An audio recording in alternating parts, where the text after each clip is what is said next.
Hi everybody, my name is Allison. I'm the Programs Outreach and Youth Services Manager here at Monterey County Free Libraries. Thank you for joining me for a special October Halloween themed episode of Book Chat Teens. This evening I'm going to chat with you about a suspense, horror, supernatural book that I read called The Lake House by Sarah Beth Durst.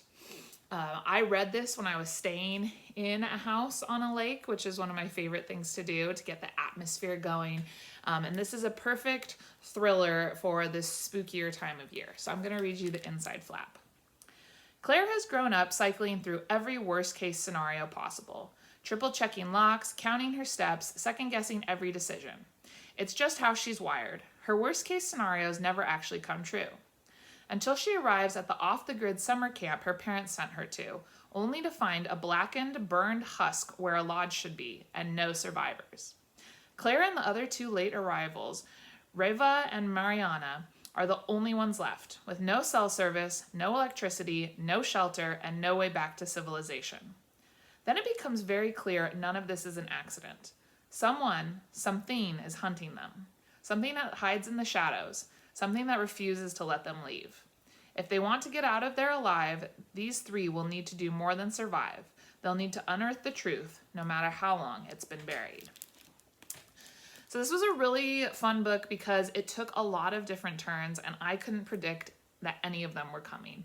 Every time I thought that I had figured out what was going to happen next, the book went in a different direction. It was a big page turner, and I just was always surprised about where it was going.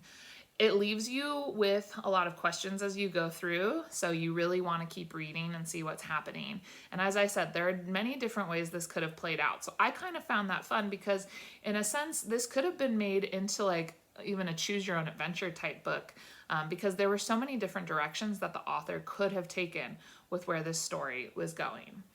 The direction that it went in was definitely not what I was expecting at all. So I'm sure that you will be left thrilled with it as well. And I'm going to read the little part from the back too, because that gives a little bit more intrigue into what happens. One of the advantages of always imagining the worst case scenario was that it didn't take Claire long to process all the ramifications of their situation. And the worst part wasn't that there was a dead body here. The worst part was that somewhere out there was a killer. So if you like to read mysteries, suspense, thriller with a little bit of supernatural vibe mixed in, I would recommend The Lake House by Sarah Beth Durst. We have it in our collection.